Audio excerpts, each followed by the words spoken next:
Morning, everybody. Yeah, it's me, your boy, King Jiffy Coates. We are going to be doing a few different things this morning. Gonna have like a quick morning time stream. I want to get some content out into the ether and morning, everybody. And I think this will be fun. I think it'll be fun. I don't have any other reason than my wife went to do baby yoga. It's yoga with a baby. So let's get into it. First thing we're going to look at is Critical Drinker came out with a new video called Fantastic Four New Beginning or A Little Too Late. Now, I saw the Fantastic Four trailer. It looks awesome. I'm hoping it's good. I am reserved. I am optimistically reserved for the film, but here we go. Superheroes than the Fantastic Four with their It's tough to think of a more quintessential group of superheroes than the Fantastic Four, with their disparate sets of powers and abilities balanced against their interpersonal dramas and rivalries, their iconic blue uniforms, and the equally iconic villains they were pitted against. As Marvel's first family, they really do epitomise that classic 1960s comic book era of optimism, progress, and confidence. So it's kind of weird that Hollywood has made such a complete mess of bringing them to the big screen. From the cheesy... Okay, I'm going to be real with you. The 2000s Fantastic Four, say what you want about it, that first movie was fun. It was a fun movie. It wasn't great. It wasn't a cinematic masterpiece by any means, but it was an enjoyable film. I thought that Chris Evans was really good at the Human Torch. The guy from S.H.I.E.L.D. was good as The Thing. Jessica Alba's hot, like really hot. So that, like, dude, I think every kid in the 2000s was bricked up for Jessica Alba as Invisible Girl. And then I can't remember the dude's name who played Mr. Fantastic, but he was fantastic in the part. I think everybody was cast well except for Doctor Doom. Doctor Doom guy, the guy from Nip and Tuck, that dude just was not good as Doctor Doom. He was mid. But I thought it was an enjoyable film overall. I thought the camaraderie was really good. The sequel sucked so much wiener. It sucked the amount of wiener that nobody should be, like, healthy after sucking that much. Roger Corman movie in the 90s that was made purely to retain the rights to the characters, without telling any of the actors, by the way, to the Tim Story movies from the 2000s that couldn't seem to decide if they wanted to be cool, serious and edgy, or goofy, disposable popcorn flicks, and so tried to do both at the same time with predictable results. Not to mention the most baffling interpretation of Galactus that the human mind could Yeah, dude, that sequel was absolute trash. The first one I thought had a lot of charm, and it was more of a popcorn flick, and it had some serious tones, and I just think that the actor couldn't land being Doctor Doom. But on the idea of the first film, I thought it had a lot going for it, and I think a lot of people poo-poo on it a little harder than it should. I mean, it was a fun movie. The sequel was just so bad, though. Nothing was good about that sequel. I mean, Johnny Storm getting all the powers of the Fantastic Four to fight him, dumb. Possibly conceive. What the hell is even that? And finally, the tragically but also unintentionally hilarious Fant Four Stick from 2015, a misguided attempt to turn the bright... I feel so bad for all of the actors involved in this film. Every single one of them I feel bad for.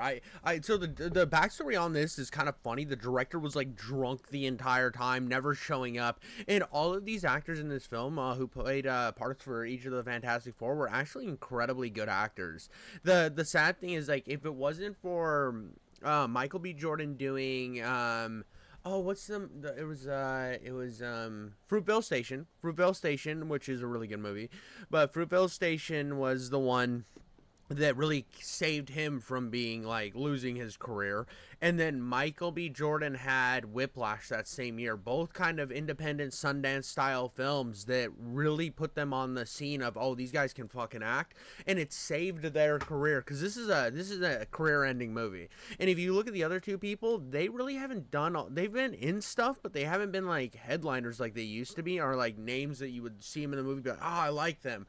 And it sucks because, like, the girl who played the Invisible Girl, Mrs. Fantastic, she actually was what's his name, Sue Storm, or I can't remember, Sue Storm, I think, but her Johnny Storm, Sue Storm. So the girl who played Sue Storm, you just don't see her anymore. She's gone, dude. Like, she's in like smaller, or she'll be in like a show on Amazon or some shit, but she's not like the main attraction. Like, I remember before that movie, she was like more important, but that really hurt her career for a while. And the guy who played The Thing, when was the last time you fucking saw him? But Miles Teller and Michael B. Jordan had like success because they had 2 other movies that were really good that saved their fucking asses. Write an optimistic superhero team into some dark and edgy story of body horror and psychological trauma made by a man who openly professed to hate in comic book movies and who was, by all accounts, such an incompetent bellend on set that someone else had to finish his own movie for him. And in the 10 years since the Fant Four Stick debacle, he's made a grand total of 1 movie, which sucked. All of this is to say that the Fantastic Four kind of failed to ride the whole cinematic superhero wave, either coming too early before the genre had properly matured, or trying to muscle their way in at the peak of popularity with a rushed and poorly made product. But what's a difference a decade and a major corporate acquisition makes? And now here we are. The Fantastic Four have come back to Marvel after more than 30 years in the wilderness. Ironically enough, they might actually be facing the opposite problem now, finally figuring out how to make the IP work on the big screen, only to realise they're 10 years too late. The wave has passed and people just aren't that interested anymore. But I'll come back to that one later. Believe that. I actually think that there's still interest in this. I think there's still interest in it. I think the problem is that there's been a lot of bad movies, and you're starting to get fatigue on bad movies. But bringing a good movie to theaters and having something that's well marketed and ends up being a good film just overall. Take, for example, Deadpool. Deadpool 3 did incredibly amazing at the box office. And I still think, I know that it was the 3rd movie in an already really good franchise, and same thing with Guardians of the Galaxy 3, but you look at the idea of, oh, if you build a good movie, people will come, because the fact that it already has that IP on it, there's already nerds that want to go watch the movie, and they're going to watch it regardless, but if they come out and say, this movie actually fucking rocks, then more people are going to go watch the movie. I think there's still a lot of potential here for it to be a very good film. It's just they have to get over the stupid shit and the bad writing, fire all of those cringe writers, and then get back to the basics. And it's kind of looking like they're going with the 60s vibe and putting it further back in time, and I think that this could really work. I'm really excited to see what they do with this. Anyway, all this bullshit brings me to the first teaser trailer for the new Fantastic Four movie, First Steps. Because this is the first step towards rebuilding the MCU, I guess. So what do I actually think about it? Well, I kinda like it. Really? For a start, it's set in an alternate 1960s style retro-futuristic universe, because I guess Marvel aren't quite ready to admit that the whole multiverse thing was their worst idea since trying to build Captain Marvel as the new face of the MCU. You know, I wonder what the hell... And it's sad that Captain Marvel is actually an interesting character, and she could have been good, but they did her so piss poorly. She just, there's this weird thing with how the movies have been written around women characters in particular, where they're almost afraid to show them struggle and fight for their position. And I think that just kind of shoving her in and then oversensitizing the audience with like, oh, you gotta like her. It was just a bad movie, because the first movie's not really that great. It's fine. I mean, Jude Law was a very forgettable villain. I only know Jude Law's in it because I like Jude Law, and I watched the movie because Jude Law was in it, and he was a nothing burger. He was boring. He was sleepy. The only thing I remember is like the last scene of the film, and it sucks because there's a lot of stuff before that film that I wanted to see, and it was just so fucking forgettable.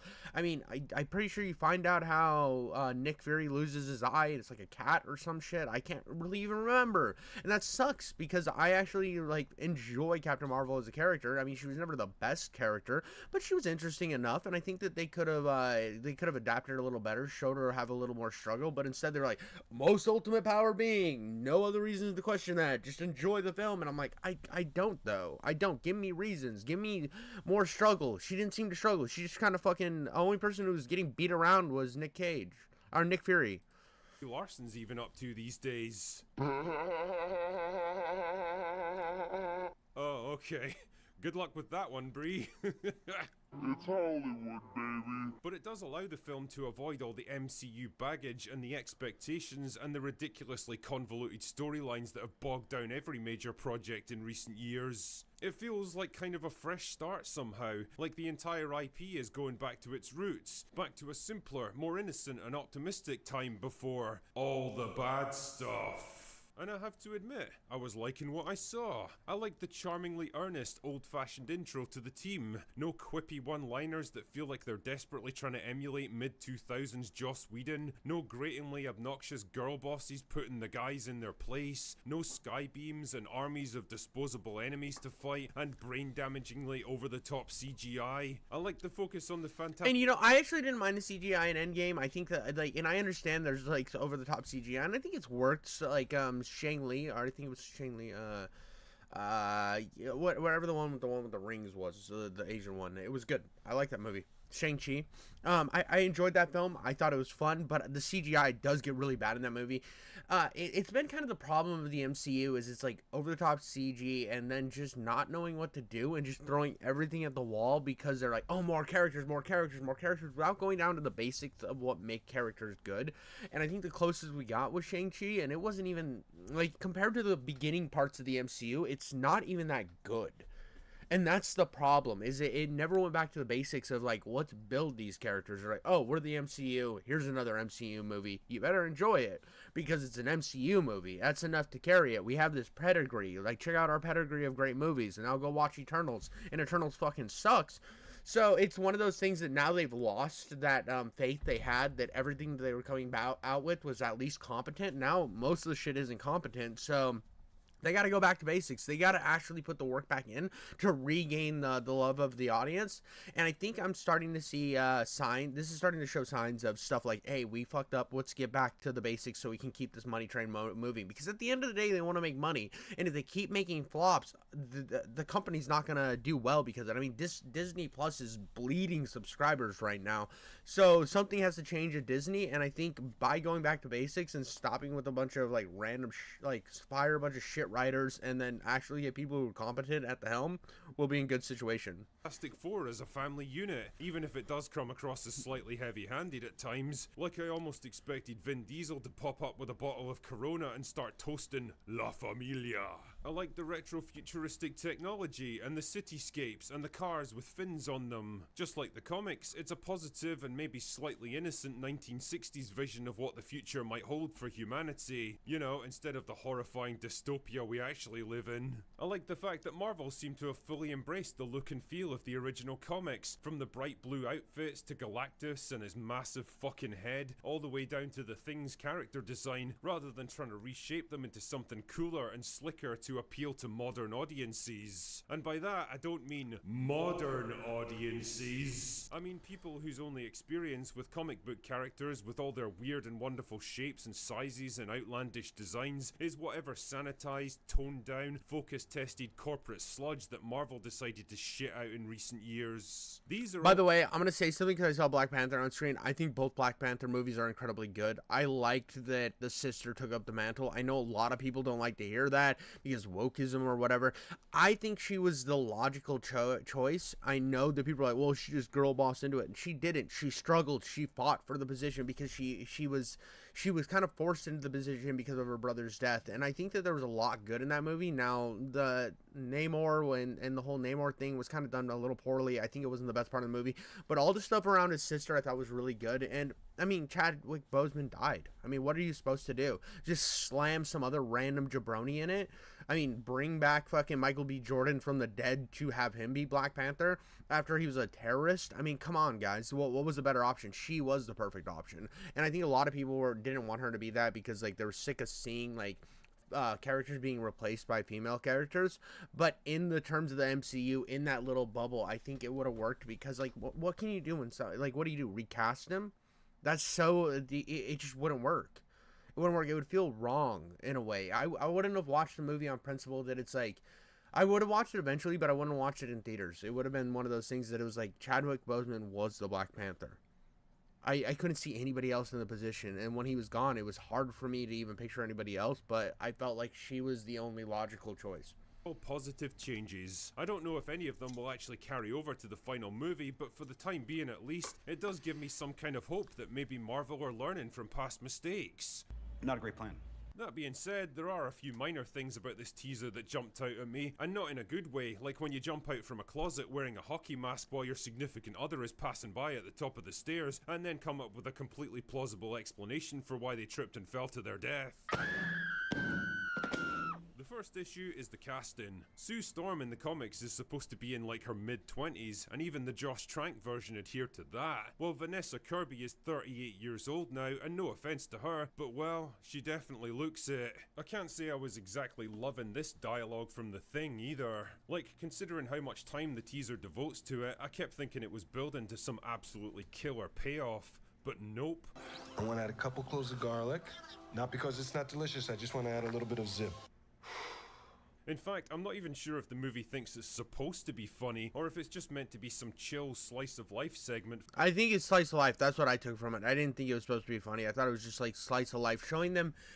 What I feel is this is already an established Fantastic Four. This is already established. You're gonna see, it's going to show you what happened to them and what led them to there, but they have been in the Fantastic Four for a very long time. They are established Fantastic Four. They've been doing this shit for a while. I think if we're gonna see anything with Doctor Doom, it's gonna be like a younger Robert Downey and how they had to like push him out, and then it's just Galactus. This is a later, I'm hoping it's a later, where they've already established, you've seen the 20, you haven't, we've seen the 20-year-old, we've seen all this.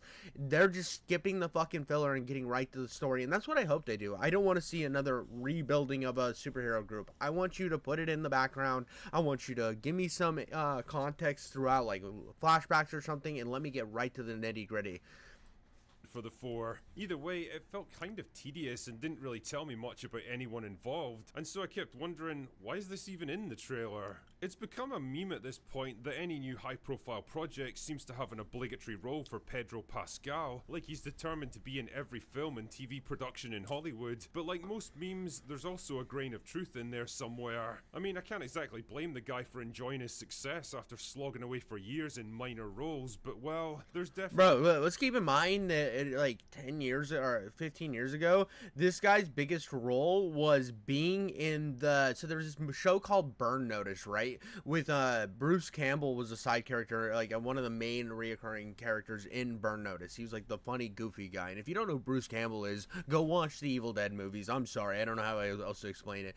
But he got a spin-off movie with Burn Notice, which is just kind of terrible. It's just pretty terrible. And the only other like meaningful character in that is Pedro Pascal, and he's terrible in the role too. And it's just so crazy to see him on this really shitty TV movie to then being the guy. He's in everything. You can't trip over your own dick and land in a puddle of poop without seeing Pedro Pascal as you're falling. An element of Pascal fatigue creeping in these days. He's a good actor and everything, but holy shit, I don't need to see him every time I turn on my TV, especially in roles he's not really suited to. Just like Vanessa Kirby, he's a little too old to be playing Reed Richards at 49, but on the plus side, I think a slightly geeky character like this fits his sensibilities better than trying to market him as some rugged, grizzled tough guy. In terms of the movie's box office prospects, I have absolutely no idea with this one. It's definitely being built up as the centerpiece of Marvel's lineup this year because, let's be honest, Captain America's practically a lost cause at this point, and nobody's going to give much of a shit about Thunderbolts, so this movie is where they need to win, and win big. And I just don't know. I think there is a smart move here. I think what happened was they had already created these scripts, already created the stuff. They were they started to see the fallout of everything else, and these were already in development. That's why we saw reshoots on Captain America. There's a lot of people like, oh, it was probably more political, and they saw that Kamala lost, and that's why they changed. I don't believe that. I think that's bullshit. What my thing was, I think that they saw the reaction that a lot of people are having to the MCU, and were like, shit, we need to change things up. How do we save this movie from being a cringe all over the place, tied into the timeline bullshit? How do we save this? And there really wasn't a way. They reshot fucking no content, release Red Hulk to make up a modicum of money and just to save face, and now I think that this is them turning a page. Now that's overly optimistic, but I just think that if they go back to basics and start rebuilding, they can have something. I think that they should. I do think he is right on the idea that Pedro Pascal is a little old, because here's the problem with them casting these well-established older actors is there's no upward mobility. You'll have that actor for a little while, and then he'll age out of the role. If you want to do like 5 films, you're dead. You're dead. I mean, there's no way. There's no way he's going to be fucking ancient. I think that they, and I'm not saying that I want 5 Fantastic Four movies, but if they want to do something in the same vein as even at like the MCU of past do this long arching thing, I think maybe it'll get to the point. I mean, you make this last like 10 years, you're fucked. You're fucked on Pedro Pascal. He's gonna be like 58 by the time this shit's done. I don't know. I probably would have gone in a younger direction. I mean, Chris Evans wasn't even that old when he was in his 30s, but when he did Captain America, but he wasn't like, I don't know, he wasn't like the Pedro Pascal old. I don't know. It just feels, I understand they're going with an established thing and they could always switch it up later. I just felt like the guy that they had in the Doctor Strange movie, the guy from, wasn't he from The Office? He was really well casted, and I think that he had a lot of opportunity to move upward. I thought he fit the character more, and I think Pedro Pascal will do a good job, but I don't know. That he was my biggest question mark when I saw the trailer, when I saw the announcement. I was like, I don't know if Pedro Pascal fits this role, but we'll see. If it can deliver on those expectations. From what I've heard, Marvel have finally realised just how badly they've fucked up the MCU and have spent a lot of the past couple of years trying to course correct behind the scenes. And if I'm not mistaken, Fantastic Four might just represent the first steps in this new creative direction. Right. That's nice and all, but I can't help wondering if there's going to be enough of an audience left to appreciate it. Like, even the most die-hard Marvel fan would have to admit the franchise isn't exactly the cultural and financial juggernaut that it used to be. And that's true. Here's the thing, though. If a movie looks appealing enough and it looks good enough and it gets early reviews that are decent, or it gets reviews where the critics are like being stupid about it, like with Deadpool, you can see people going out to see it just because they want to. It's going to get, if it gets enough people that are like, this is just a good movie, people will go see it. Maybe not opening weekend. It might not be the biggest opening weekend like compared to a lot of the MCU movies, but it could get that second weekend jump, or the after initial reviews jump, where people are like, oh shit, Marvel made a good movie. Because if something's good enough, you'll start seeing people have buzz about it online, and people will go see it. It happens all the time. You see it pretty consistently, and I think all they have to focus on is making a good movie with good dialogue, good story development, and people will go watch the movie. That's just how it works. And aside from Deadpool and Wolverine, it's been churning out mostly flops and underperformers for years. Add to this a growing boredom with formulaic, cookie-cutter superhero movies, and you've got all the ingredients for a film that isn't going to be nearly as big a deal as Marvel are trying to make it, especially when it's going more or less head-to-head with another major superhero movie from DC, a film that's likely to cannibalize a lot of its audience. I don't know, man. I don't really want this one to fail, because if it does represent a change of creative direction for Marvel, then I'd like to see that change pay off. But at the same time, I'm not convinced it's going to be the start of a new golden age for the genre either. Marvel are gambling big time on this one, and right now, I don't particularly like their chances. Anyway, that's all I've got for today. I think that they have a chance, and I think the movie they're going up against is Superman, and the Superman trailer looked good. It looked good, don't get me wrong. I'm not the biggest Superman guy. I've never been the biggest Superman guy. They're throwing crypto in. They got a lot of stuff. They showed Superman all bloody, like he gets beat up. There's maybe a chance that it's really good. I like James Gunn. I really like James Gunn. I've always liked James Gunn. I think he has the potential to turn DC around. I just don't know. It's a big question mark. The trailer looked okay. I don't know. I'm not sure how I feel about that. When I saw the trailer from Fantastic Four, I'm like, yes, this is it. This is what I want. I saw the Superman one. I'm like, this is cool.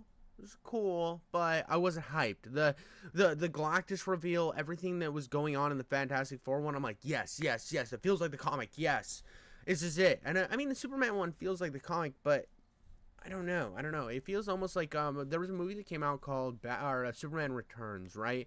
And it was supposed to be a reboot / sequel to the Chris Reeves Superman, which this one almost feels akin to those Chris Reeves Superman movies, moving away from the Zack Snyder universe, where it's getting away from the dark and gritty and it's going back to its roots.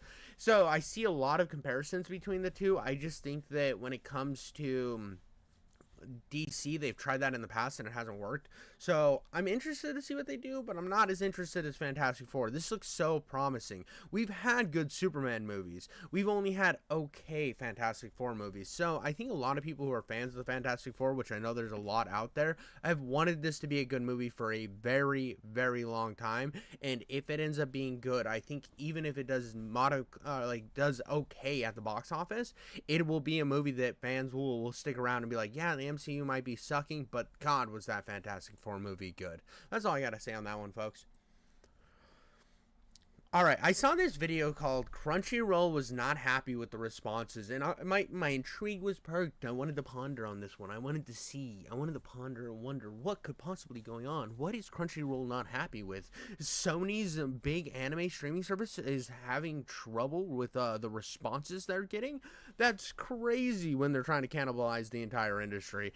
I mean, that's probably what this isn't about, but I mean, that's definitely been Sony's goal. I mean, I was when the whole FromSoft thing was coming out, a lot of people were like, oh, they're trying to get FromSoft because of Dark Souls. No. They want their anime section because Crunchyroll wants to be the anime, like overlords. They want to be the space marines of fucking taking over the galaxy of anime. But let's see what this has to do. It's done by Rai Voons. If this video is good, I mean, I love smaller creators. I think that we all are out here fighting for any sort of fucking modicum of attention we can get. So I hope you guys go follow him if this video is good. Give him a like. I'll give him a like right now. Unless the video is bad, then I will take that like away and then give him a dislike so he still gets engagement, because I want everybody to succeed on this platform. Hey guys, Ryvoons here. Sorry for the long break, but life happened. But hey, I'm back and better than ever. So let's start with the fun one. Crunchyroll wanted the anime community to drop the best anime quote of all time. A tweet that got a lot of attention. And most importantly, responses. At first, that's not surprising, right? Bro, I'm gonna be honest. You ask the anime community what their favorite quote is, you're gonna have so many gooners show up out of nowhere where they only watch hentai and it's all hentai stuff, and they're like, we only wanted anime, and they're like, lolly, lolly, lolly, and that's where you start like hitting up the number for the FBI. You're like, these people need to be on a watch list. Anyone who watches anime knows that the writing and the dialogue can be absolutely top tier. Picking one quote that you think is the best one can be tricky. Also, the word best is obviously subjective, and everyone will have different reasons as to why they like one quote in particular. Some people like the ones that have a deeper meaning, wise quotes that stick with you. Some people will like the ones that motivate you, or the ones that make you emotional, or the ones that make you laugh. Maybe you prefer— Yeah, dude, we get it. There's a lot of different quotes. There's so many quotes. Everybody has a different quote. I mean, and I'm here to watch people get mad at each other over their quote. Wow, that's a shitty anime. Bro, Goku could body Saitama, and then Saitama could body Superman, and then nobody cares. But I care because I love drama. So let's get into it, for a guys. specific theme, like quotes about war or death or love. And then there's one quote in particular that just stuck with you. And well, Crunchyroll was apparently curious what kind of quotes stuck with people the most. And there is actually one theme in particular that really stands out, that was featured in most of the responses that Crunchyroll received from the community. But it's not the one that they expected. And it's not the one they wanted to be featured in most of the responses, even going as far as to ban some people for the quotes they dropped. So let's take a look at some of them, and I think you will immediately realize what kind of direction they're going in. Well, for example, this person posted a pic from an anime— No, I told you, no, all the hard drives must be checked. We need to burn it with fire, and then come on the ashes, Jesus. made that's apparently called Kodomo no Jikan, where this happy schoolgirl is holding up a note that says, "I hope you cream inside me." And then the No! one that gave her name, Rinko Konoe, No, get the fuck out of here, you cum falcons. No. and the class 9-1. Now don't ask me for context, cause I have no idea. And the same is true for the next picture that says, "Elementary schoolers are definitely the best." No! I told you. What did I say? This isn't even pre-watch. I just fucking know these gooners, bro. I know these fucking goblins. I know how they operate. I watch anime and then I go to like look at like anime forums, right? I go to actually like get a little bit of context, see if I can find something new that I haven't heard about. And these fucking dweeb goblin monsters show up out of the fucking woodworks. Now I know some of this is probably just trolling, but there are some people that legitimately watch this shit and are so excited to see little kids, and those people are absolute goon goblin fucking AIDS monsters. Sometimes not knowing the context is what makes the quotes funny in the first place. Then there's this one from Neon Genesis, of already grown up enough. Or this old school one that says, if there's a hole, it's a guy's job to thrust into it. Clearly a race. Okay, that one's, I mean, come on guys, you're not thrusting in any holes. You're not getting out there making babies and then like taking over the universe with your seed spreading. Come on, this is a good quote.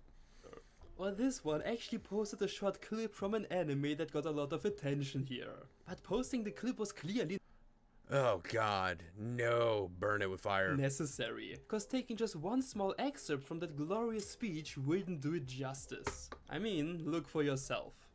俺は新生ロリコンだ。女性のストライクゾーンは7歳から12歳まで。つまり女子小学生しか異性として見ていない。時たま下方修正することはあるけど情報修正だけは絶対ありえない。まったく小学生は最高だぜ。誰でもいい気分なんだ。別にお前でも。ロリコンは病気じゃない。生き様だ。 I think by now Burn him, kill him, shoot him 85 times. I'm sure he's the villain in that show, but we need whoever that is. Leave a comment in the comments and let me know who the hell that guy is, because he needs to be burned. He needs to be burned. That whole, not the guy who did the tweet. I'm talking just just guns and ammo and explosions and death needs to follow that man. And I hope it happened. I hope it happened in that anime. understand what kind of theme all those responses have in common. Most of them are either loot, or about lolis, or both. Topics that are constantly seen as controversial on social media, mostly just in the West for some reason. So, as usual, some response. Okay, pause. It's controversial. It's not okay over there either, boy. Here's some context. Japan didn't like didn't have like anti-CP laws until like 2014 or 2016. I can't remember which date. You'll have to correct me. But they didn't have like anti-CP laws for a very long time, and they just recently put that shit in. And so keep that in mind when you're watching like some of these older animes. These guys were totally gooning to some like one of an anime that's actually supposedly really good. It's like Rijutsu Kensei or something like that. I don't know. The guy has a sword, but it's not like a regular sword. The blade's on the back of the sword. Ronin. I don't know. But that dude got locked away for a lot of CP, bro. A lot. He was just like harboring all of it. He had like endless servers just filled with the shit. And I think that there's some context that needs to be had there. And if you, there's a reason why when I'm watching something and I see it's like a kid and they're like sexualizing it, I instantly stop watching. I can't do it because I know that that writer might have some ill intentions and like gross because of the cultural difference.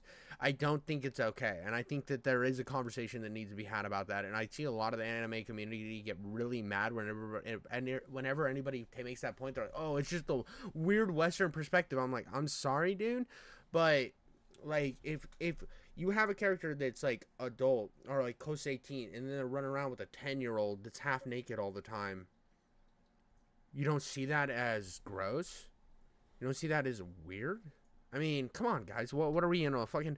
And, like, why are you fucking gooning to shit like this, dude? It's a drawing first. That's weird to just be, like, blasting to a drawing to begin with. On the other, and it's a drawing of a child. Like, I don't feel like I have to make a moral grandstanding or anything on it. I think that it just is enough said that it's, like, weird. It's like when somebody wears diapers and sucks up... I mean, it's funny in context of making fun of Crunchyroll, but don't be defending it. Responses got people triggered. This tweet with over 14,000 likes pointing out how another user even got blocked by Crunchyroll for the pic he posted. It's a girl that says, Geez, your yogurt is not yummy at all. That's it. That's what they blocked him over. It's a real screenshot from an anime. Nothing outrageous or controversial is being shown or said. I mean, if I was Crunchyroll, dude, I'd be trying to distance they're a company, bro. They're gonna try to distance themselves from this as far as possible, as absolutely far as possible, because what are they trying? What are they trying to do here, man? What are they like? What are they gonna? Oh my gosh, she looks so cute. She's in a little unicorn outfit. She's in a little unicorn outfit. Do you want a fresh biscuit? No, I have a chew-in, but if you can set me one over there and I'll eat it after I'm done here. Oh my gosh, she's so cute. Sorry guys, my wife and kid just came in and my daughter's in a little unicorn sweater. Oh, you're putting her in the thing? Okay, yeah, dude, look how cute she is. Just for a second though, because there's literally gooner shit going on in this this topic, and I don't want my daughter to be involved in it. But I got so distracted because my kid looked so cute. It was just adorable. I was like melting heart over here. That's your reaction to kids. That's what it should be. Just, oh, look how cute they are. This is awesome. They're like, not, oh, dude, I want to draw them naked. That's where you should burn everything down. I'm sorry. Those people, and that's my problem with a lot of this anime shit.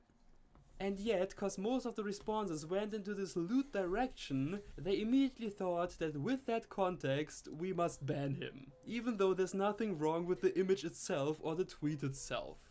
I mean, hold on. You got her eyes tearing up, you got white shit popping out of her mouth, and the thing says, geez, your yogurt is not yummy at all. That was meant to be disgusting. Like, I'm not saying that they should have their account fucking pulled down. He probably did it as a joke, just because it was following the theme. But I could understand Crunchyroll blocking them. There's no, like, if I was a company, I would want no part in that. Itself. A big corporation that's all about anime, and yet people posting anime screenshots is too much for them. Showing off their Western sensibilities once again. Okay, dude, this is where the dislike comes out. Like comes out. I am not gonna like a video where he is defending this shit. I'm not saying that you can't do it. The memes are funny. It's good, but like, yeah, dude, there is a dark side of anime, and that is it. That is it. It's when they start fucking with little girls and stuff, and that is exactly what this thread was doing, and I completely understand the company from wanting to distance themselves from it and blocking these accounts. I understand why they would do that. If I was a company and I saw a bunch of people posting like it's not, maybe not explicit in context, but it's being used out of context for a purpose of being weird, right? So, as a company, I would say, you know, this isn't good for our image. I'm going to block this person. But that was Crunchyroll being mad. In the next tweet, we have people having a meltdown over a screenshot from a manga. Chibi Reviews posted this tweet that's at 23,000 likes currently, and said, when this gets animated. The more you desire coexistence, the more people die in your hands. Okay. And it's a screenshot from the Frieren manga, where she drops this quote that has gotten quite famous on the internet recently.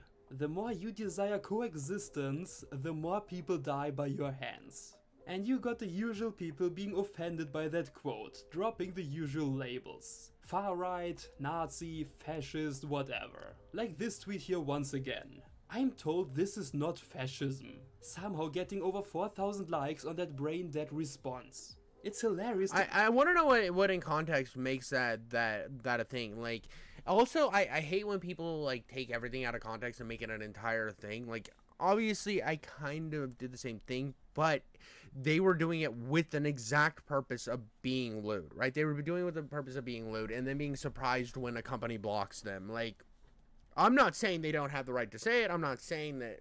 Do whatever gooner shit you want, as long as you're not breaking actual laws. I'm not gonna be like, oh, that's not cringe, because it is fucking cringe. It's some absolute cum falcon behavior. It is not giggity schmoodle. Giggity schmoodle is only for the good ones. And this one, it's just like people arguing about fascism and stuff. It's so dumb. It's like, it's a fantasy world, dude. Why are we putting our real world bullshit into it? And on top of that, we don't even know the context of what this villain is trying to do. Maybe this villain is trying to like kill off half the world to create its perfect version of coexistence, and that version of coexistence will never be be able to happen by the way that they're doing it. There is a path toward peace, but not in his regard, because we see that with stuff all the time. I mean, look at Bane from Batman. His idea of creating a better world was by blowing up Gotham. Now his intentions are good, but the act in which to create that dream world he has is not good. I think that that's where the context of that disappears. To watch them get all mad about that quote. Cause SJW saw it and immediately thought it's a message about black people or Latinos or immigrants in general. And then they started attacking the anime for being far-right propaganda.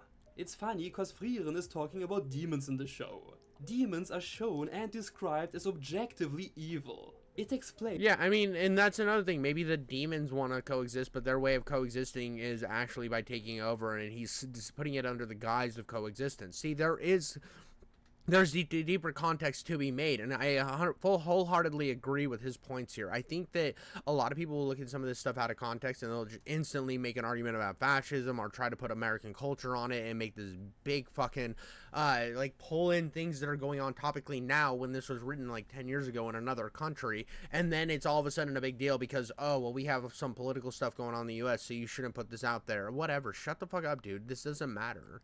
That you shouldn't question their morality, cause they're just straight up evil. They have no redeeming qualities. You have to run or kill them as soon as you see them. And Frieren makes the point that no matter how objectively evil something is, fools will still seek coexistence even in the face of destruction. It's a really good quote with a deep meaning, so I can see why Chibi posted it as his favorite quote. It's probably one of my favorites as well. But it's ironic that SJWs look at that and think it's fascism. They're actually siding... Well, and that's just kind of the Twitter universe. Is just, oh, they see something and then they put it to a context of some other thing, and then all of a sudden it's a talk about the culture war. It happens all the time. I thought that this video was going to be more of stuff like that, and that would have been fun. I did not want to discuss the morality of Wally because it's bad. It's always bad. It's always amoral. It's disgusting. That is gross. I don't care if you say, oh, well, that's just your Western ideology getting in the way. I'm like, okay, so it's a Western ideology to not want to have sex with children. Got it. I don't want to move to the East then. Like, and even in the East, they don't have that. I mean, they have actively started fighting against that and moving away from that because it makes them look bad on the world stage. So... it's not just the U.S. that has that opinion. It's not just the West. It's like the whole world is getting that opinion that maybe we shouldn't be sexualizing little girls. Wow, look at that. Whoa, crazy. Or little boys, same thing. Like kids should just be kids, bro. We shouldn't be putting them in these hypersexual situations. I'm sorry, dude. Is that crazy of me? Am I out of left field for that?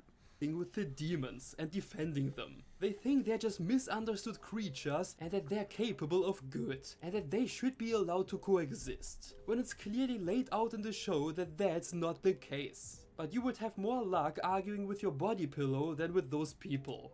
This tweet kind of went into a different direction.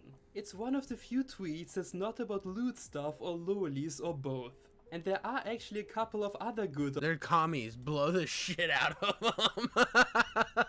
What the fuck? I think this is contextually in like World War II. Or the Cold War, so it makes more sense to have this rhetoric, but it's still funny.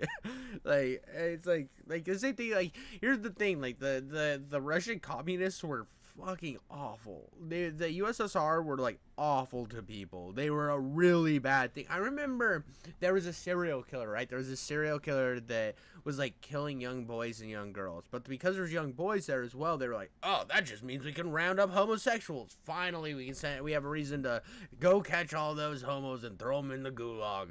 About time. Mother Russia likes to throw gays in gulag, drink vodka. And they spent forever not catching the serial serial killer because they were too busy throwing gay people in the gulag and not actually looking for the person that was most logically who did the crime. The popular quotes that I've seen that are also often controversial and have nothing to do with that stuff. I'm just gonna showcase a couple of them here. So clearly the anime fandom had a field day with that Crunchyroll tweet, being able to show off some of their favorite quotes from different anime. The fact that Crunchyroll didn't like the quotes that were being picked and even started blocking some people over their posts. And I get the blocking. I do get the blocking when you're posting stuff that is even if it's out of context, but you're trying to be lewd and it's creating a waterfall effect.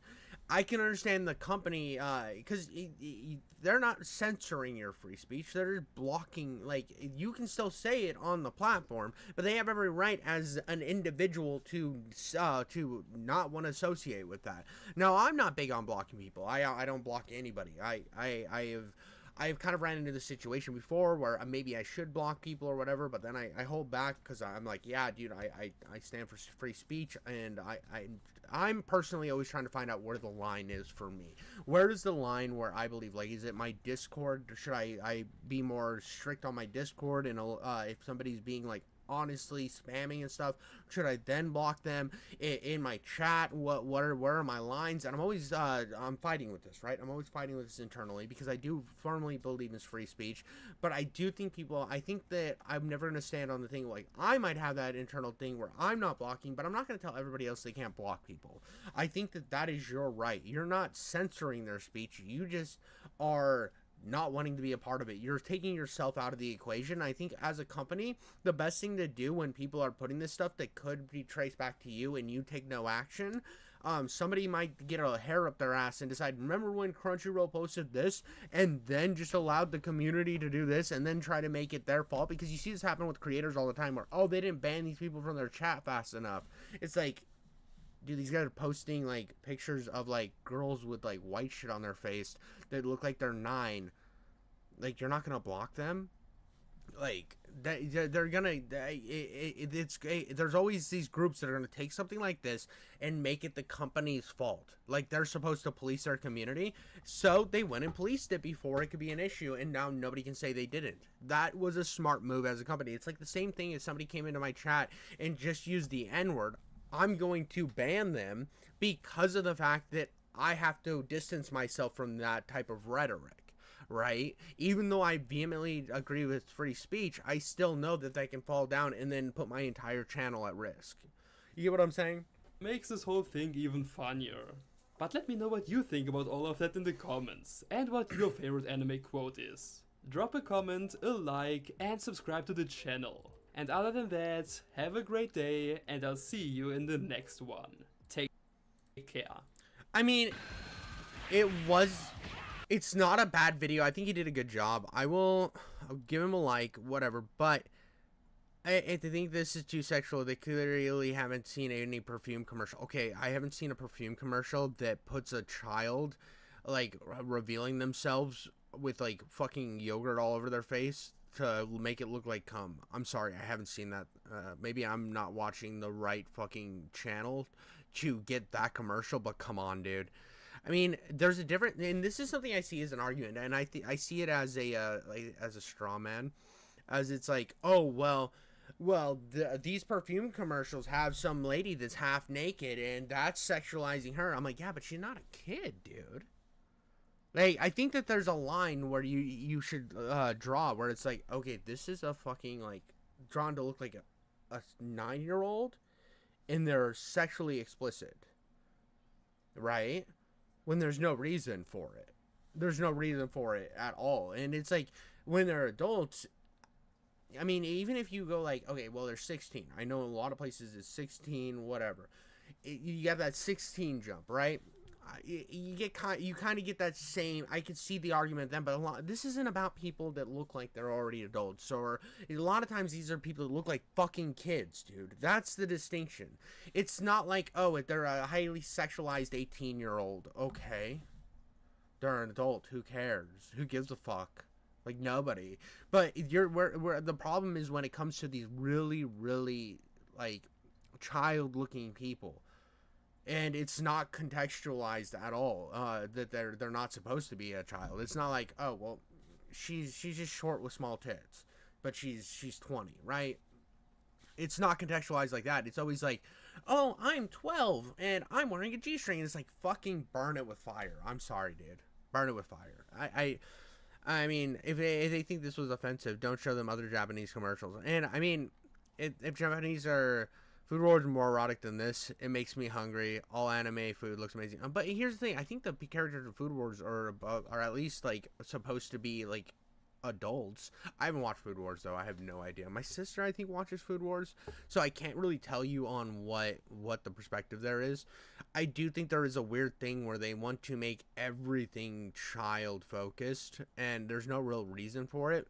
They could just make the characters 18, and I get that even if like when it's high school stuff, I usually don't mind either. It's like, oh, they're in high school, whatever. I mean, we did that in the U.S. for a long time, where it's like, I've always thought that argument, well, they're like 16 and they're sexualizing. I'm like, yeah, so they were the same type of shit in fucking American Pie, and nobody said anything, or Porky's, or any of these high school dramas. It's just a stupid thing to get mad because it's a cartoon. That I will stand on. Because if it were contextualized into a live action movie, they would be played by people that were over 18. Right? But there is no contextualization. There's no actual argument for when they look like a child and they're like basically naked. There's no way to have that in like real cinema where it's not putting a child at risk. And that's what I think should be the context in your mind. God damn it, I swallowed spit down the wrong pipe. That's all I got for on that one, guys. Give me a second, I'm gonna get water.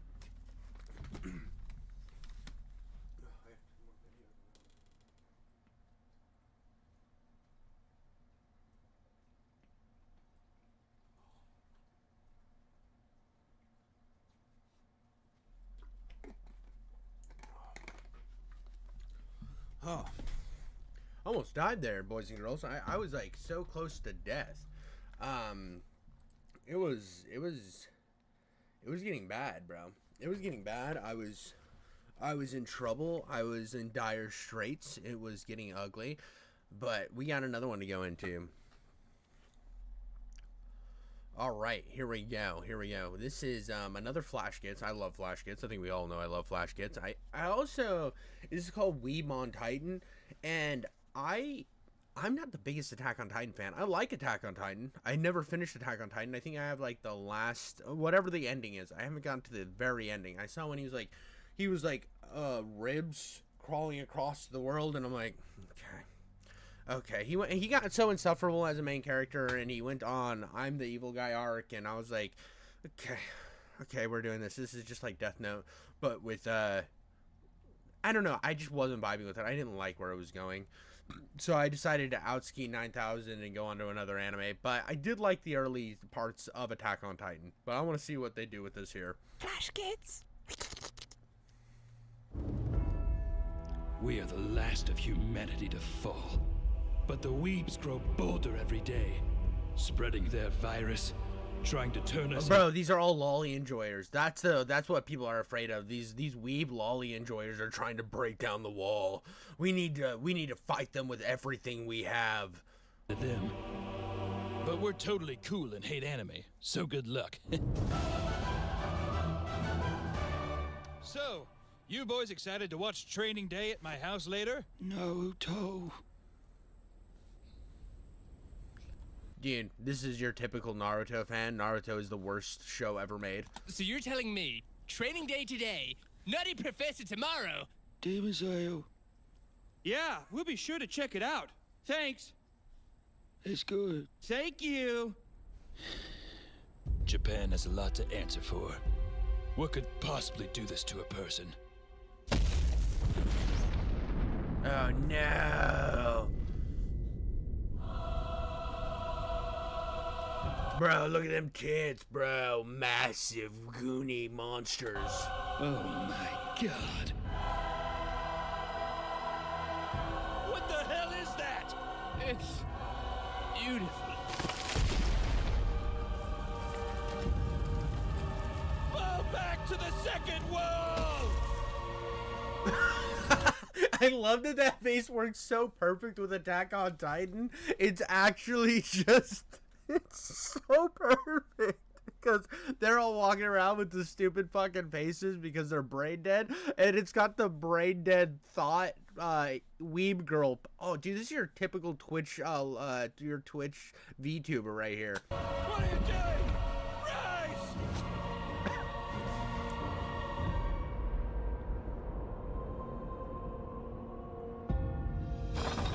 Close the gate! Quickly!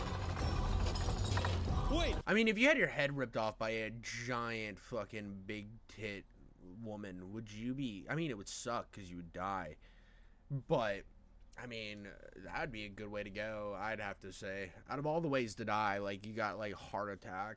You got, like, getting hit by a bus. You got a heart attack. You got, then getting, like, eaten by a Tyrannosaurus Rex. Or you could just get picked up by a giant big-boobed anime chick and eaten. I think that's way better. Not yet! What are you doing? What? No! I mean, it's Dragon Ball Z, dude. We're not just contrarians, are we?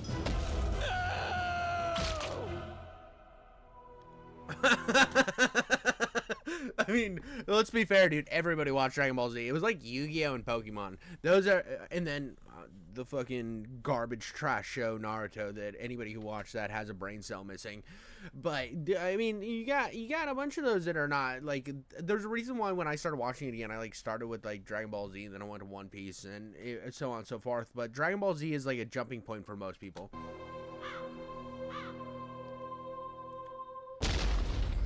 No.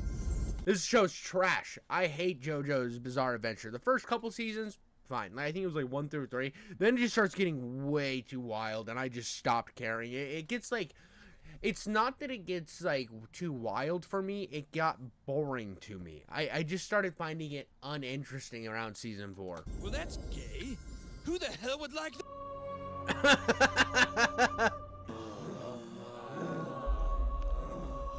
How did this happen? All of my friends, taken from me by evil little Japanese children shows, the generic character designs, the over-exposition of every little thing, the never-ending monologues.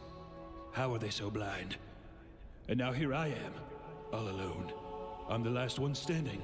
Everyone else is gone. Just me. But I'll be damned if I'm the one sitting alone in the corner watching sports. You can't watch UFC by yourself, because that's homo. And I'm straight. I'm straight.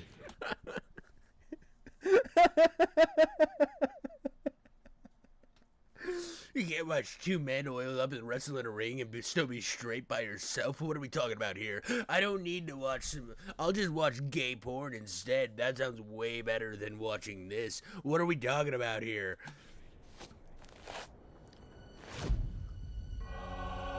I guess I'll have to date one of those bumbling sheepies that goes to conventions dressed like a cat. Bumbling sheepies. It's just, it's like Lizzo, but they're white with like fucking a unicorn hair and shit, and they're just talking about the worst shows ever made. I fucking love some of the pictures that come out of anime conventions are better than any SNL skit ever made. I swear, if you just look up footage from some of these people that are like wildly cringe, it is way better than anything else. It makes me miss the days when bronies actually still existed. Now they still exist, but they're a dying species. It's like the last of the Mohicans, but it's bronies, and they used to be the most interesting wild people on the internet, and now we're starting to see them go the way of the dodo bird, and it's sad. It truly is sad. I won't breed with her, of course, but I will fuck her. Hell, might even be kind of fun. I suppose it'll be a small wedding. My parents probably won't come. I guess who could blame them? Having pets will be out of the question. She'll probably want to give them anime names, but that's obviously not gonna happen. I have to maintain some kind of boundaries. Boundaries. Those have been shifting for years. I did bend the knee to see all those Marvel movies, and I was still friends with Bryce even after he cried when Iron Man died. Marvel really is the anime of the West, isn't it? It goes on this tangent about how bad Marvel movies are. You can tell this is Meat Canyon's voice. I'm 90% positive, and Meat Canyon hates Marvel movies. I watched him. He did a review of a Marvel movie like I don't know, it was kind of recent. And he was like, he went to the theater on day one and saw how excited people are. He's like, I don't know if he's like, I didn't really like the movie, but god damn were these people excited. It made me want to love the movie. It made me want to care about this. And that camaraderie, I think it happens a lot with anime too. I remember when I started watching anime, I watched a couple because like my brother-in-law was watching it. And then all of a sudden, people at work found out that I watched it and they watched anime. And then they're telling me to watch this one and this one and this one. And then all of a sudden I'm in this rabbit hole. And now that's all I fucking watch because I'm an absolute dweeb at this point. I'm a fucking loser. But at the same time, there's some peak storytelling in anime. I gotta say, dude, even though a lot of the times it becomes cliche and sometimes I enjoy the cliche shows and I watch some of the biggest trash ever made, I'm still enjoying myself. And when I hit that point where I'm not enjoying it anymore, I'll move on. That's what I've done with almost every type of genre I've been in. I'll watch almost everything there is to offer and then I'll fucking go kick rocks and go find something else. But I did it with horror movies for a while too. I was like way into horror movies, and now I'm like, I don't want to watch another horror movie. I've seen too many, and I'll come back to it eventually. It'll happen with anime eventually too. I mean, that's just kind of how things go. I think anybody that makes any one thing their entire life and their entire being, you then don't become more well-rounded, and it's like, why should I watch anything else when there's anime? It's like, well, there is other stuff. Go enjoy real shit. I mean, have you not seen the show Jack Reacher? Go, it's good. It's good. It's just like the books. The books, Jack Reacher, are simple to the point, cool. The show's simple to the point, cool. Actually, the first season followed the book really, really well. I think the second season was pretty accurate. I don't know about the third season yet. I haven't watched it, but yeah. Ah, the internet. Glorious, isn't it? Things you'd be embarrassed by if people caught you watching. Activities you shouldn't be doing. Conversations you'd rather remain private. I'm sorry, dude. If you buy all of Creed's albums, you're based. I mean, when arms are wide open, welcome to this place. I'll show you everything. I love that song. That song's fire. I sing it to my daughter all the time because it's about a baby being born. Big fan of that song. Creed is fucking awesome. I don't care what anybody says. SP sees it all and they store it. Ready to be handed over to the government upon request. But there is another way. NordVPN. We're going NordVPN. I like this though. Every time they do an ad, it's just so good. It's so fucking good. Freedom! Freedom to encrypt your data, or mask your identity, or pretend you're Japanese in one click. Freedom. Let's go, dude. Hey, if more YouTubers put this effort into their ads, I wouldn't feel like skipping it because it's kind of like ads back in the day when people would watch the Super Bowl just for the ads. You're like, this is entertaining. I like this. I want to pay attention. There is so many times where I'm watching a show and it just goes into an ad read and it's boring and cringe and it sucks. But these guys, I know when ad read's coming, I see it's an ad read, and I want to watch it because it's just as funny as the video they just made. To bypass geo-blocks and watch other countries' Netflix services. What magical app could do all these things? NordVPN! If you click on the link in the description... See, dude, I told you it was going to be a NordVPN, and then they go into their ad read, but it's still so good. It reminds me of old ad reads of, like, back when, like, there was, like, the What's Up era, dude. There was just one ad where, like... it was Mr. Potato Head and Mrs. Potato Head. Mrs. Potato Head was just like nagging, and he like threw her mouth over the side of the hill, and it was fucking hilarious. And it reminds me of that type of era, the 2000s era of ads, where it was like, do the pigs really scream wee all the way home? And then it would be a pig screaming wee. It was like, it was fun. It was enjoyable, and I like shit like this. And I think if more people did more to make their ads really fun, you'd stick around for them even if you knew what the ad read was. And it makes me more interested in the product. Now, I'm not saying that I'm going to go buy NordVPN now, unless they say they want to sponsor me, and then I'm like, look at that, dude, I'm a big fan of NordVPN. But at the same time, I now have more thoughts about using a VPN because this ad is more effective. I think that if you just do a read, I'm bored. If you do something fun and entertaining, I'm interested. That's just my perspective on advertisement, but this is great. Everything that happens with Flash Kids is phenomenal. I do think it's funny how you do, like, you start with anime. It always starts the same way with almost everybody. You'll watch, like, one show. You'll watch, like, Attack on Titan, and then you want something else similar to Attack on Titan, and then you'll find something like Demon Slayer, and then you'll find something else, and then something else, and then you'll start lowering your quality because you've already seen all the quality shows, so now you're just watching some trash, but you're starting to enjoy the trash, and then you watch more trash, and then all of a sudden, one, you're like a fan of like one of the most garbage animes out there. I don't know which one that is, like Berserk 2016, because you just are running dry on content. That's just how almost anything is. I mean, I've done it with horror movies where I'm watching shit where me and my wife want to watch a movie one time. It was not in theaters. We were just like wanting to watch an alligator horror movie, and we were trying to remember what the movie Crawl was called. And we got this other movie that was like similar to Crawl, but it wasn't Crawl. And the movie starts off and the dude like kicks down a door. He's like, "It's raining outside." And the chick's like, "Yeah, it's raining." And then a fucking lime green alligator comes in and just bites him and then fucking like death rolls. But it looks like if you rolled a can across the floor. It's just and we're like, this is terrible. This is some Sharknado energy. And we watched way more of that movie than we should. But we'd already lowered our bar in quality because we'd seen so many horror movies. We'd seen the original Texas Chainsaw Massacre, which is absolutely one of the worst films ever made. But that's all I have to say on that one, guys. I hope you enjoyed, and leave a like and a comment, right? So we got something from Diesel Patches here. Diesel Patches has she's perfect with a emoji, and I never think about putting emojis in my titles. I've thought about it. I didn't know if they worked or not, but I mean, Diesel Patches gets good views, so maybe I'll have to think about doing that. This is something that goes out to all my small YouTubers out there. If you see something that's working for somebody else, you should definitely try it. Like, not steal something directly from somebody, but like if you see something, oh, that's interesting, maybe I'll use that in my own context. That is something I do all the time when I'm looking at these videos. I know that's a YouTuber perspective, but what are we gonna do? 4 years ago, I made a tier list ranking the Vanoss crew members based on how much they've made me laugh throughout the years. 2 years later, I made another list reviewing the same cast of goofy characters, this time ranking them based on their edginess. And finally last year, I ranked the members using a furry scale, exposing their weird fetish to the world. Some even cried about it. You Pokemon panty-sniffing little fucking cookie-eating bitch. Go back to reporting on fucking Minilad. You are a bitch-ass little fucker. I hate you. Some even cried about it twice. Will you ever collab with Diesel Patches again? Never. He's excommunicated from my community. Done. Well, it's been another year, and much has changed since then. The crew is now making content separate from gaming to expand their brands within the online... Dude, that's so funny.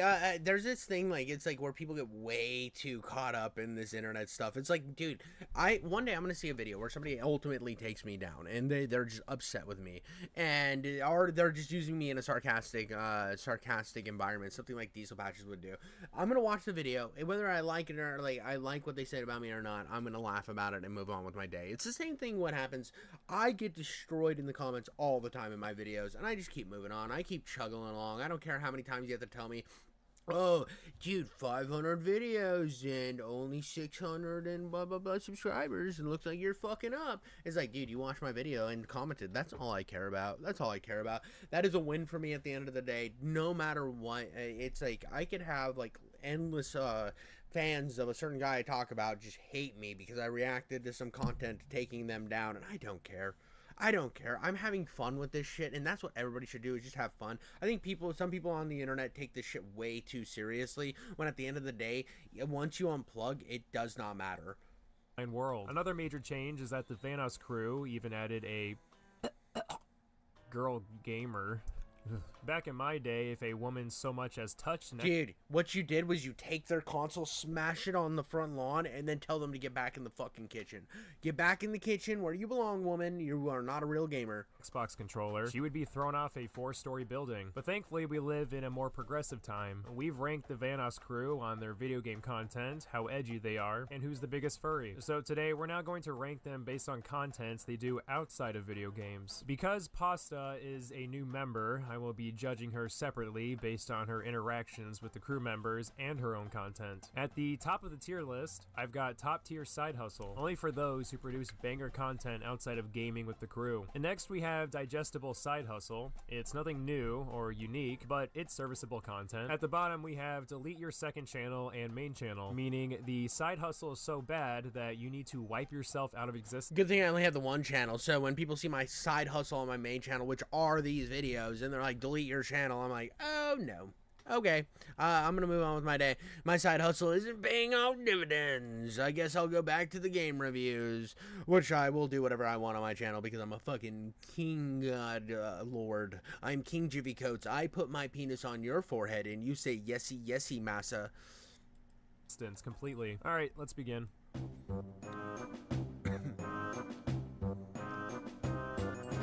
It's only fitting we start with Pasta, since she is the individual in the thumbnail. And now, I know some of you are asking yourselves, aren't you the least bit jealous that this random VTuber gets to play with your childhood YouTubers, while I simply just get to watch them have fun and play together? Pasta has... Bro's so upset about it. 2 main channels, one for reacting and one for gaming, and I prefer the gaming one. Pasta has a great dynamic with the group. She's basically a female jiggly panda. She's loud, has an infectious laugh, and says out-of-pocket shit. She may get along with the crew, but does Palestine Ravioli really add anything new to the dynamic instead of just simply partaking in the hijinks? Not really, but at the same time, it's not really necessary for her to bring anything new. She fits in well enough. She can never replace the funnier ones. I'm gonna put her in the middle for now, but I'm eager to see more in the future. Yeah, that's positive. That's positive. We know that she's not garbage trash. Pando Doppel Doppel. I didn't have anything fun to say. Cum tits anus motherfucker.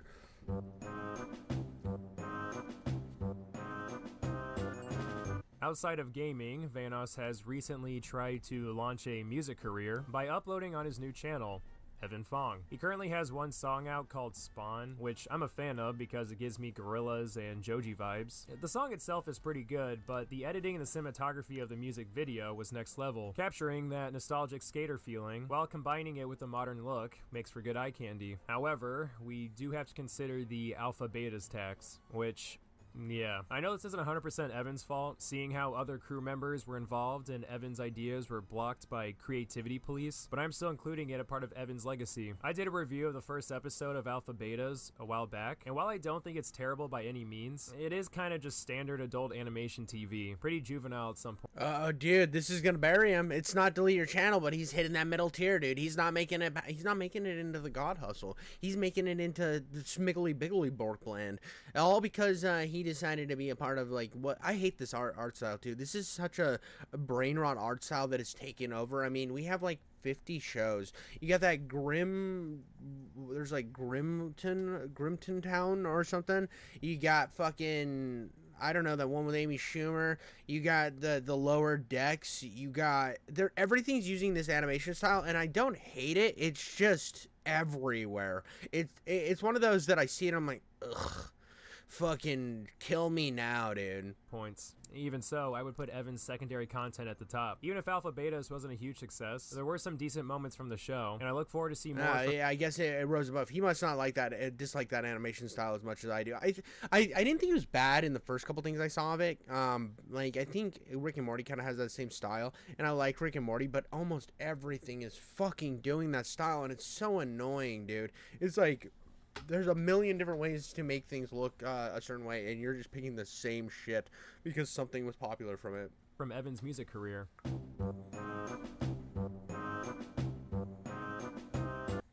Yeah, go for it. I think it's fine. Bro, that's so massive, dude. Could you? I can't even imagine at this point hitting like 7 million subs. I think eventually I want to be like, I want to have my channel be bigger. Obviously, everybody does this because they want their shit to blow up. But damn, bro, that's huge. And I feel like you're more community locked to that point too. Like, if you get up to that big, dude, there's going to be a point where people are going to act like you should only say what they want you to say. They all want you to echo your views because you're a big YouTuber, so you have to be more wary of what you say because of your audience size. I hate that argument so much, but people do it when you get that big, and that's a worry for me, dude. One day I might get that big, and I might say something controversial, which I've always said controversial things, and then all of a sudden, well, you got a big audience, you got to be wary of it, and that sounds so annoying. I want to get to like a solid. If I ever get to 1 million subs, based, dude, and I don't want to get much past that, you know, because then I'm just like locked into always being in controversy. So, Nogla has a lot of secondary channels, one being a Let's Play, another being a React channel, but the channel I'm more interested in is Nogla Mocap, which used to be called Nogla Plus, where it was just extra content for all the good little girls and boys. Here, we essentially have a solo Let's Play channel with more editing, commentary, but still involved actual gameplay. But he doesn't really focus too much on the mocap aspect and spends more time on gameplay footage. And as for Nogla's React content with Terrorizer, it's nothing but titillating. These two are constantly bickering at each other, but you never get to see them kiss at the end. Mid-tier. Dude, if they made out, they would have broke the tier list. He would have put him in a new category. He would have been like, this is my Gooning Tuesdays. This is when I edge the best and get the best blast off, if you know what I mean. And they honestly, I never even get to edge because they don't even get near. Lips don't ever kiss, or they don't even do that thing where their faces come real close. And I just think nothing. I get nothing. 8 years ago. Oh my god, trash. Cringe. Bottom tier for you.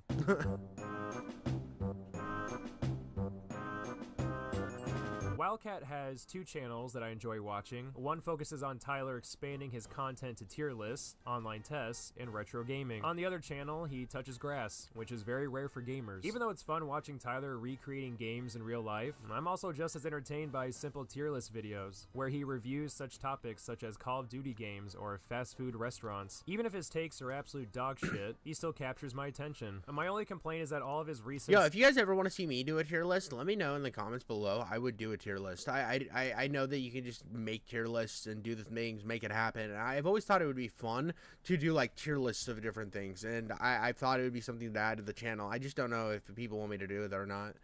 Secondary content is all Madden based now, and as we know, anyone who likes sports has a big fat vagina. But overall, I think his secondary content is top tier.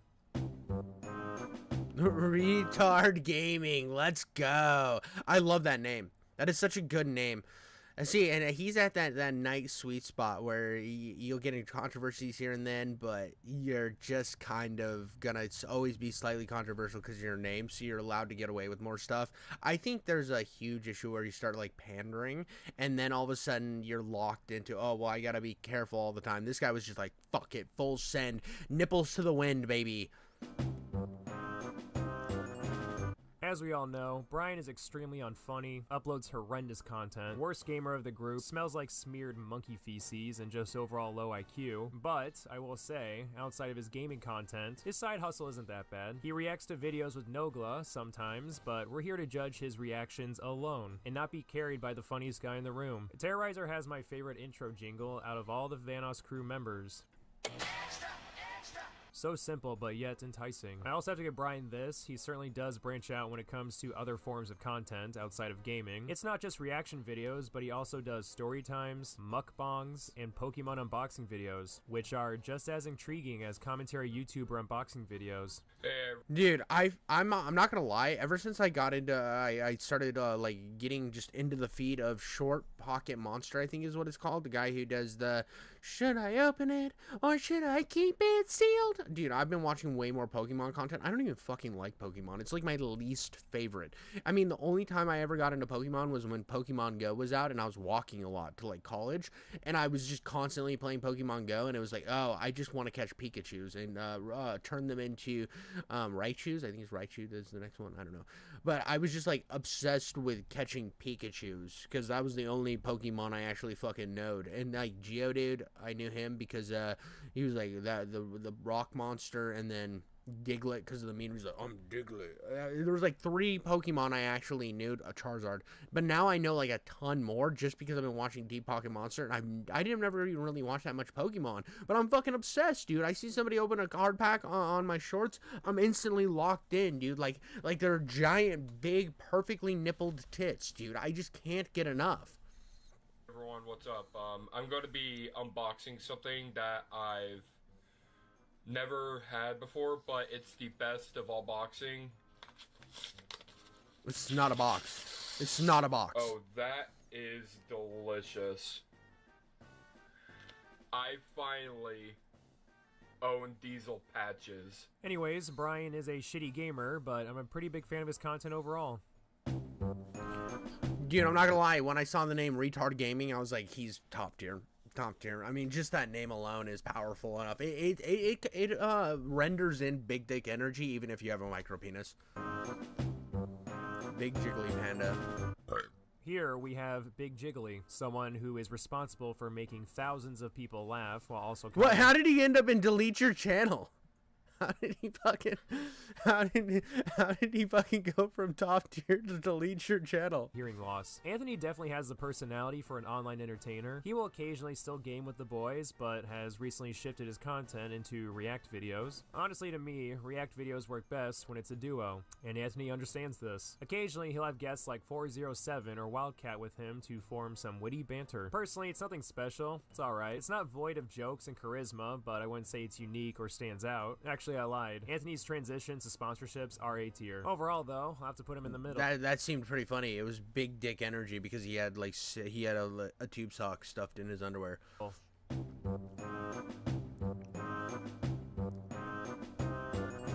Moo essentially abandoned his main channel to partake in his secondary channel, known as Life. Instead of sitting in a room all day and pushing out uploads non-stop, Brock is now working a regular job to provide for his loving family. So instead of gaming all day with crusty tissues on his bed, he's living life to the fullest by hanging out with his family and touching grass. Not a real gamer. Not a real gamer. Get him out of here. Get him out of here. Delete your channel. You're non-existent. I'm just kidding. Spend as much time with your loved ones as you possibly can. It's more important than anything you can do online. Fucking loser. but I knew that was what was coming, dude. What a fucking loser.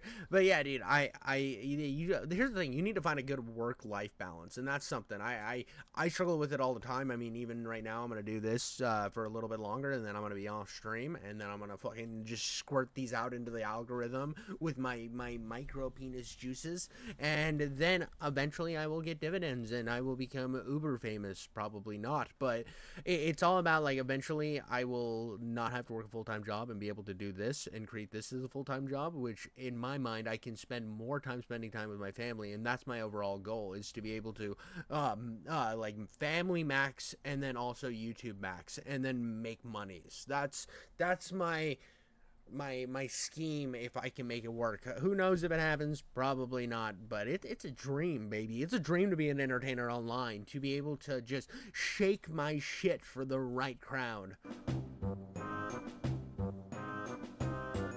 Unlike some of the other members of the crew, Marcel has merely added React videos to his channel as opposed to replacing his gaming videos. Not too much to say though, it's average React material. He invites his gay lover Scotty to laugh at the latest Family Guy memes while I eat a nice lunch to boost my dopamine. Here's the thing, Marcel has an entertainer's personality and great banter with Scotty, but that's most reaction content these days. If Marcel was the main one I followed in the crew, I'd probably get attached to his React content as well, so I think the middle tier is a good spot for him. Same reasons for basically I do work, but I think Marcel's hotter, so Scotty's going behind him. Because he mews the most. He's better. He has the king of the mew. Every time I see him, I just want to lick his jawline. So I'm sorry. What can I say? Delirious' secondary channel is Let's Plays, which doesn't really deviate from the gaming genre, but it shows how Delirious can handle himself without his dipshit friends. And you know what? I would consider Delirious' Let's Plays to be top tier. I remember watching his Walking Dead videos along with his Outlast walkthroughs. He definitely succeeded into integrating his own... Yeah, we're watching the Vanoss crew tier list on their secondary content, and it's entertaining as shit, dude. It's entertaining as shit. Personality within the game that makes his walkthroughs stand out compared to others. Well, that's my tier list. Thanks for watching. I like how Retard Gaming went from fucking top tier to Delete Your Channel. He was up here. He was happily up here, and then he just got shifted, bro. I was like honestly confused, like right here. They were constantly bickering at each other, but you never get to see them kiss at the end. Mid-tier. No. And his content. Worst gamer of the group. We're gonna get one more time to see how he fucking gets knocked down. Terrorizer has my favorite intro jingle out of all the Vanoss crew members. So simple, but yet enticing. I also have to give Brian this. He certainly does branch out when it comes to other forms of content outside of gaming. It's not just reaction videos, but he also does story times, something best of all boxing. Oh, that is delicious. This is where we get to his actual tier. I swear I'm not going crazy. He was in top tier and then he got just fucking knocked down out of nowhere. I finally own Diesel Patches. Anyways, Brian is a shitty gamer, but I'm a pretty big Dude, yeah, so he was up here, dude. He was up here, and then just the next clip, you see him, he just gets knocked down to delete your channel. He's also the one that, like, kind of talked shit to Diesel Patches, so I like that unceremoniously he got thrown to delete your channel. I thought for a second I was going crazy and losing my fucking mind, but I'm not. I'm not going crazy. He just was absolutely kicked from the island. He is no longer the biggest gooner on the block. He is not allowed at the Diddy parties, which no one wants to go to the Diddy parties. But yeah, that's the tier list of the Vanoss crew, including the new girl. And on how good their side hustle is. So that was fairly interesting. I enjoyed it. I don't actually know who any of these people are. I've never watched anybody from the Vanoss crew. You might be like, oh my god, it's so crazy. How don't you know these famous people? Because I didn't spend that much time online. And when I was watching like G-Man Lives and Civvy 11. And then like Leafy is here. I was watching like Turkey Tom, Leafy is here, fucking Filthy Frank, and then I watched like FPS YouTubers like I said, Civvy 11 and G-Man. That was my YouTube experience. That's what I had. But I know Brian got shafted so hard. He was basically like that scene from Shawshank Redemption. Let's be honest. But like and subscribe, guys. All right, last one. This is it. This is what we got. This is where we all ended off. We're good. This is going to be my last video of the night. This is why are so many anime ending? Because the writers decided so. That's the answer. That's the answer. We don't need to cover it. I'm just kidding. Well, we'll watch. We'll see what his perspective is on it. His name is Kitsune Anime. Good name. Ending. You've noticed it too, right? A lot of incredibly popular anime and manga seem to just be ending in recent years. Demon Slayer, Dr. Stone, and even My Hero Academia, one of Shonen Jump's most popular books, just... I was watching Vanoss yesterday. I have no idea who any of those people are. Ended this month at the time of this video. And if a series isn't ending, there's a good chance that they're entering the final phases of their story. Series like Jujutsu Kaisen and Black Clover are in their final arcs. Even One Piece, the series known for, never ending, will be ending in the next couple of years according to Oda. And that's just insane to me. I can literally section It's so crazy. It's so crazy that One Piece is actually ending. That we're gonna see the end of One Piece. It's there's gonna be no more. It's done. They're gonna find the One Piece. They're all gonna have a bunch of like a big orgy on the ship. They're just gonna like Luffy's gonna be making out with Zoro while Zoro's getting sucked off by Nami, and then Nami's going to be having like getting eaten out by the reindeer. It's gonna be just absolute degenerate behavior. The One Piece is just them discovering their sexuality. But it's crazy that we're almost to the end of One Piece. It's honestly a journey. It's so long and such a like remarkably written story. Like the fact that everything ties into everything is just so brilliant. I think Netflix is making like an abridged to the point version, which is crazy to me, considering how much context is important from so many little things that could be missed. That I understand them doing it and condensing it, but at the same time it sucks. Off the periods of so Demon Slayer is doing something interesting on that. So Demon Slayer, the way that they're ending is I think they're breaking up the last section into 3 movies. So they're going to do 3 full feature films, right? And it's going to be the ending. They're cutting they're not doing another season. They're just cutting it into 3 films, and that's going to be the end. My life based on how close Luffy and the Straw Hats were to obtaining the One Piece at the time. Entire generations have passed since One Piece began, and to think it's just ending, it's crazy. Yeah, dude, I mean, this Fortnite ad is trash. Fortnite's trash. Anybody who plays Fortnite is not a real gamer. I'm just kidding. You're a gamer, whatever. I don't care. But it's so crazy that Demon Slayer is going to do its 3... so you got about 3 more years of Demon Slayer. You're going to have a movie For I think it's like the next 3 years they're doing a movie, counting this year. So then that's done. We're on the last arcs of My Hero, where Dr. Stone's ending. I think it's on its last season.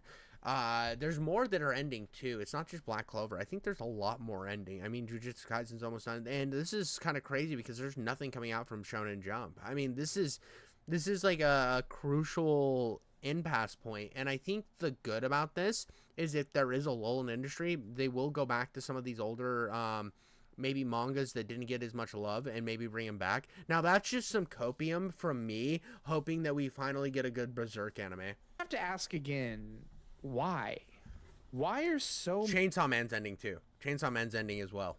many series ending? Now, this might not seem like that bizarre of an occurrence in isolation. After all, unless you're an American animated sitcom, most stories have an end. It just makes the narrative all that more impactful when it comes to a conclusion, so it really shouldn't be that weird that so many manga and anime are just doing the same thing, coming to their conclusion. However, we also need to keep in mind that this is not an occurrence that is happening in isolation. We are talking about anime and manga here, two mediums notorious for having series with super long narratives. And that's not to say that series like My Hero and Black Clover are short. Obviously they're not, but it is interesting to know. Yeah, I want everybody to know that I love Black Clover so much, and I can't wait for a new season. If they're ever gonna do a new season, and it's driving me nuts if I'm ever gonna get any new fucking content for this, because I love Black Clover. It's one of my favorites. Why are, like, I know that Netflix got a movie, but it's on non-canon. When are we getting more fucking seasons? This is shit I need to know, baby. How much shorter they are compared to their older contemporaries. Look at something like Naruto, for example. Naruto ran garbage, trash. Throw it in the dumpster. Worst thing ever made. 1999 to 2014 with 700 chapters. And all 700 of those chapters were mid. There's even an argument to be made that it's still going. What if Luffy finds out that the One Piece never existed? No, it does exist. Don't you dare slander my comment section with the idea that the One Piece never existed. Even if the One Piece is just finding peace and harmony in yourself, it is more important than nothing. There will be something. Whether it's the power of friendship or something, we are getting something out of that. There is no way that there's nothing at the end. Come on, guys. Come on, guys. If it was friendship and shit, that would be lame. It would be cringe. But I don't think Oda would put all the work in the shit into the fact that they're hiding this island from existence, from the entire world, when there is nothing on that island. We're going to get something fucking dope. We're going to get something at least cool. It might not be the greatest ending of all time, but it'll be decent enough, I hope. I pray. I fucking yearn for it to be good, because I fucking love One Piece and it deserves the best ending of all time. Naruto can suck 80,000 dicks and burn in hell for all I care. Same with his son Boruto. I've never watched a single episode of that. I never even finished Naruto. Mid as shit. Albeit with Naruto's son. Meanwhile, series like My Hero Academia and Black Clover have below 450 chapters, just a little over half of Naruto's count. Even a series like Demon Slayer, one of the most popular manga to ever just exist, only has 201. Mr. Ordestrich saved Naruto for me. I don't even know who the fuck that is, dude. Only characters I remember are Jiraiya and then Sasuke. Sasuke and Jiraiya were the only characters I thought. And their teacher guy was okay, I guess. He was fucking fine, whatever his name is. I can't even remember. But I know Sasuke and Jiraiya were interesting enough characters. They weren't great, but they were, like, manageable. But Naruto's so insufferably fucking annoying. Believe it. Shut up, Naruto. I hope you get hit by a ninja bus. Chapters. In fact, I remember people being confused when Demon Slayer ended. It was the manga that lit the world on fire, so why was it ending so soon and not capitalizing off of its monstrous popularity? From here on, I'm just going to be speculating based off of patterns that I've noticed, since, you know, most companies aren't super transparent with their business practices. So in no way is anything I say definitive. But let's go ahead and look at the obvious. This is just where these mangas were supposed to end. Yeah, dude, I think it's kind of annoying when people will stretch shit out forever. I mean, we saw that with hi Goofy Goober. Hi. We saw that happen with what was it? The Witcher, right? The Witcher, they're like, here's a spin-off show that nobody gives a shit about that has really no contextualization of why it should exist. And here you go. And nobody fucking watched it because it was just capitalizing on nothing. I think that we have a huge problem in society where we think just because something's popular, we should get more and more and more of it until it runs completely fucking dry. It is much better if something has a beginning, a middle, and an end. And even if it's not the longest, it just, the fact that it ends and it's good, that's cool.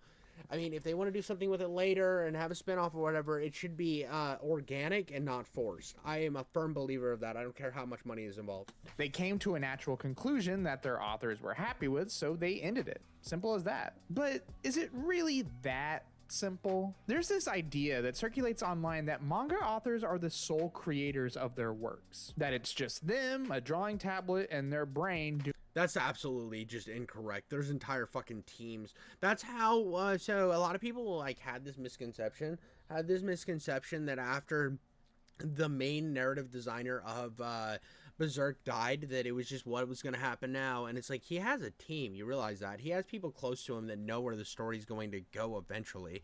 He probably set some things in motion to make the story get to the point that it was going to conclude. They don't just, it's not just like, oh, he's sitting in a fucking room with no wallpaper and boarded up windows drawing and then sending it to companies to get it published. That's not how shit works. Doing everything. And this is, well, it's mostly true. Because the thing is, while the author basically does control most things, the direction the story is going in, the designs of the characters, and basically everything else that goes into the work, you also have to remember that the magazine's publisher, as well as the editor, has an influence on what happens in the story as well. One great example of this is actually the Cell Saga from Dragon Ball Z, where Akira Toriyama was pressured multiple times by one of his ex-editors to constantly change the main villains of the arc. When reminiscing with his ex-editor, Akira Toriyama had this to say. Right around then was when Yeah, I don't like the way he's reading this, but right around then is when Artificial Humans 19 and 20 appeared.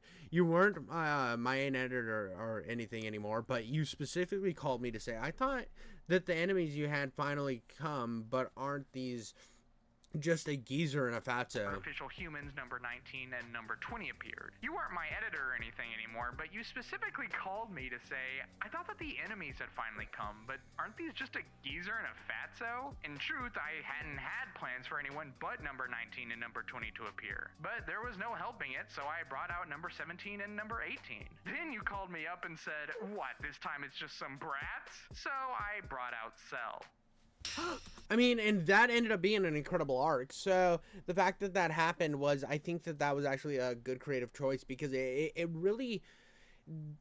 really just kind of pushed the narrative in a really cool direction. I really liked the whole Cell arc. I don't know how other people feel about it, but I like the way it turned out. Are not the only ones running the show. They typically make adjustments based on suggestions from the magazine's editors, which makes sense. Manga publishing is a business after all, and often the magazines themselves need to have some influence on the manga they put out to guarantee quality and that they'll make money. So it's safe to say that if a manga publisher has a certain business model in mind, you can probably expect the manga in that magazine to follow, for the most part, that business model. And for a long time, it would seem that business model, at least for the most popular manga, was long-running legacy series. But in recent times, it seems like the priorities have shifted, particularly in Shonen Jump, the most successful manga publisher in the world, where you get your Dragon Balls, your One Pieces, and your Jujutsu Kaisens. Where once it was important to maintain long-running legacy manga for as long as possible, probably due to these manga making guaranteed money, now what seems to be the most important is not necessarily keeping all the same manga in the magazine for a super long time, and instead... I hear this is really cool. I can't remember what it's called, but I hear it's really interesting. I also have, like this one over here on the left. It's called, No Luck, No Death, No Luck? Or Undead No Luck or something. I don't know. I really like it. It's on Hulu. It's really fun. It's a really fun anime. It kind of gets a little weird and stuff at times, but I think the main character dynamic is really interesting. But I hear this is really good, and I'm hoping to see an anime eventually. I guess they're making one on it, so here I'll hopefully watch it soon. Stop chewing on the cord. Cords aren't for babies. You're not a cat.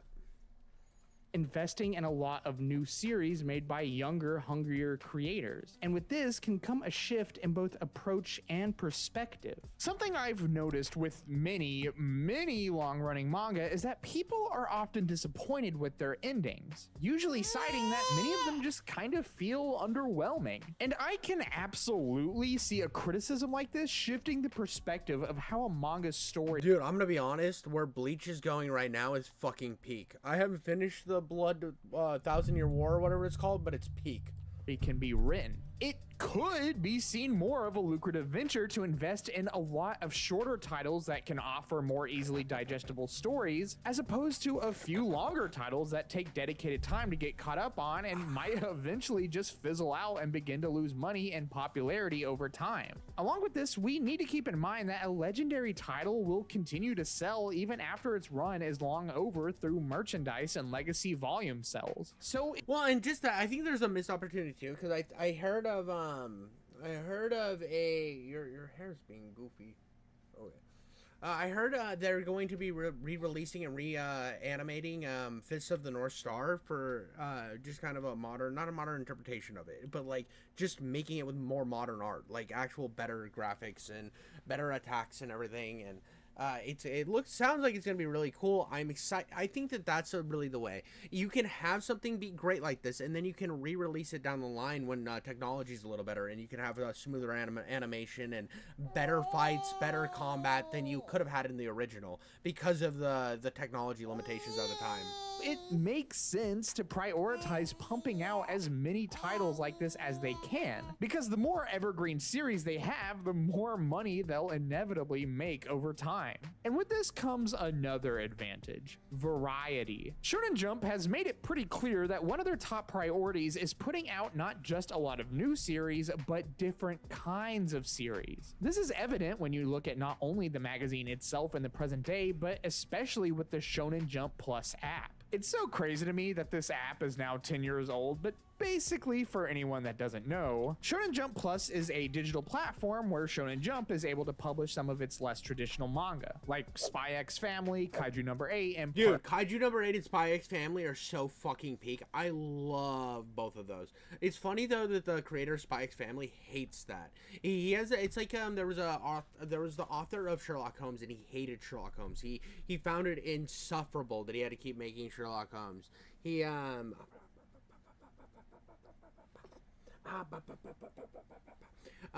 found it just to be one of the most annoying characters ever, but he kept doing his due diligence and writing the character the best he could because of his job, and that's kind of what's happening with Spy X Family. But Kaiju Number 8 is one of my favorite breakout animes in the last couple of years. Part 2 of Chainsaw Man. Oh, Dragon Ball shaped an entire generation? Yeah, absolutely. What is her onesie? It's so precious. It's not a onesie, it's a coat. It's like a sweater. Her sweatshirt is a rhinoceros. It's like a sparkly rhinoceros. Those aren't fucking— are these supposed to be unicorn ears, or what are these? It looks like a rhinoceros corn. It looks like a shiny rhinoceros.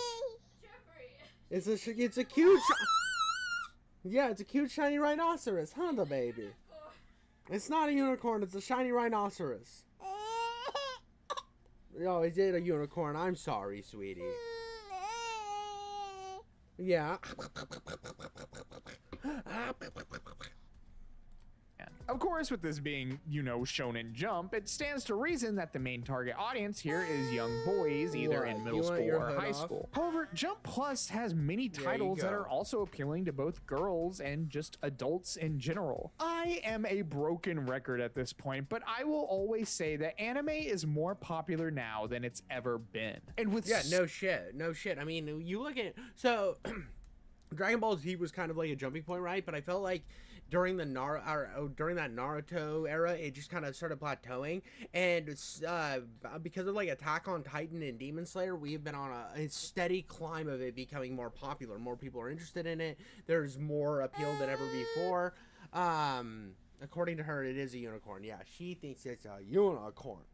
Unicorn. But we're seeing more popularity than ever before. I don't think that's you can look at the numbers. You go back and look at the numbers of like something like Berserk, which was a cultural phenomenon at the time, and then look at the numbers of something like Demon Slayer, which if Demon Slayer came out in the same area as Dragon Ball Z, I don't think it would have sold as well.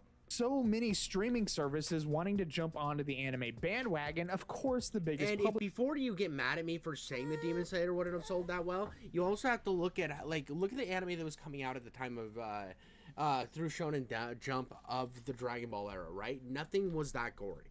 Nothing was that over the top violent. There was action and stuff, but there is like a gritty and grimy nature to Demon Slayer that I think is only possible because of the doors that have been opened for it. Publishers are trying to create as many different series as possible to profit from the modern day anime craze. It's clear that there's variance in demographic. Oh, dude, Dan is fire. Dan.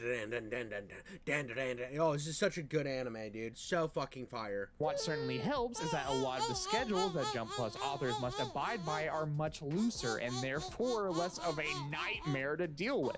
It's pretty well known at this point that the work schedule of your average manga author is, well, not fun. When you're releasing manga on a weekly basis, you basically have to dedicate your life to it. And considering just how many manga authors suffer from chronic health issues, it's a pretty widespread issue. To the point that there is even a Japanese word for this, karoshi, which can be translated as overwork death. This is just something that's come to be expected in the manga industry. However, with apps like Attack on Titan's good, but it's not as good as everybody says. I think it is overrated. I think Attack on Titan is a highly overrated anime. I think there is so much better stuff out there.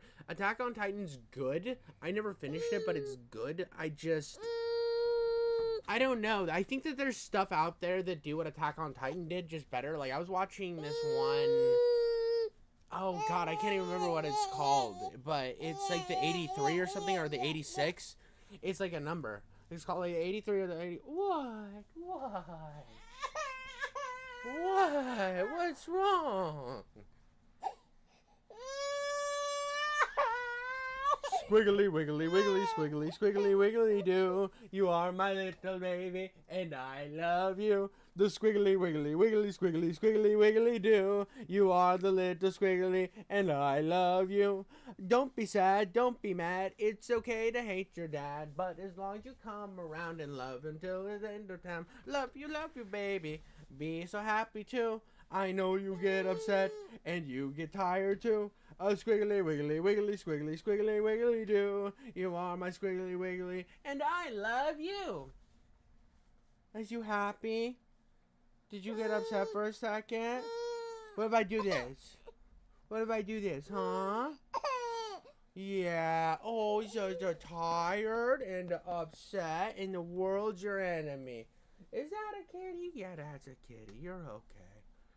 Plus, it seems like there's steps being taken to help mitigate this issue, which honestly is only a good thing. I mean, I really don't mind if a series takes longer to come out if it also means that the people who make those series, actually get to sleep. So yeah, I think the main reason that so many different series are ending faster is because steps being taken to hopefully cut down on health issues Japanese authors are notorious for having, as well as a priority for readers to have a massive variety of new and different series to get invested in. However, with even the newer generation of anime and manga now coming to a close, where do we go from here? Where exactly does that leave us?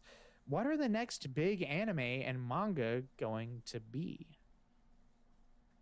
Doing my favorite thing. I'm honestly so curious because I know that one with the sword looks pretty okay, but it just seems like there's a void. And I'm looking at the popular anime right now coming out, and it's all just kind of winding down, and we're left at this kind of.